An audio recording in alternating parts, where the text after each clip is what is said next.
The Saucy Boy. Once upon a time there was an old poet, one of those right good old poets. One evening as he was sitting at home, there was a terrible storm going on outside. The rain was pouring down, but the old poet sat comfortably in his chimney corner, where the fire was burning and the apples were roasting. "There will not be a dry thread left on the poor people who are out in this weather," he said. "Oh, open the door! I am so cold and wet through," called a little child outside. It was crying and knocking at the door, whilst the rain was pouring down, and the wind was rattling all the windows. "Poor creature!" said the poet, and got up and opened the door. Before him stood a little boy. He was naked, and the water flowed from his long fair locks. He was shivering with cold. If he had not been let in, he would certainly have perished in the storm. "Poor little thing!" said the poet, and took him by the hand. "Come to me, I will soon warm you. You shall have some wine and an apple, for you are such a pretty boy." And he was, too. His eyes sparkled like two bright stars, and although the water flowed down from his fair locks, they still curled quite beautifully. He looked like a little angel, but was pale with cold, and trembling all over. In his hand he held a splendid bow, but it had been entirely spoilt by the rain, and the colors of the pretty arrows had run into one another by getting wet. The old man sat down by the fire, and taking the little boy on his knee, wrung the water out of his locks, and warmed his hands in his own. He then made him some hot spiced wine, which quickly revived him, so that with reddening cheeks he sprang upon the floor and danced around the old man.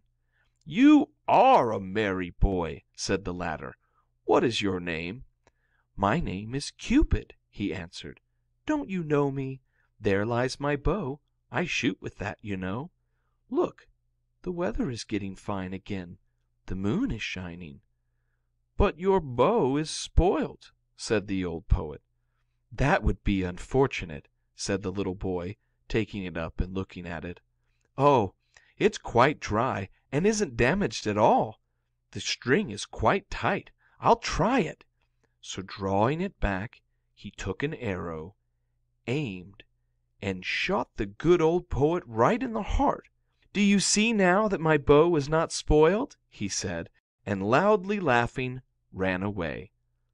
What a naughty boy to shoot the old poet like that, who had taken him into his warm room, had been so good to him, and had given him the nicest wine and the best apple.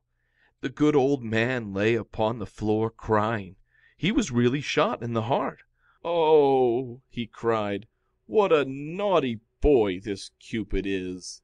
I shall tell all the good children about this, so that they take care never to play with him, lest he hurt them." And all good children, both girls and boys, whom he told about this, were on their guard against wicked Cupid.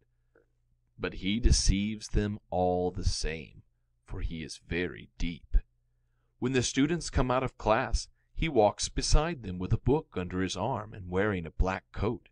They cannot recognize him. And then, if they take him by the arm, believing him to be a student too, he sticks an arrow into their chest. And when the girls go to church to be confirmed, he is amongst them too. In fact, he is always after people.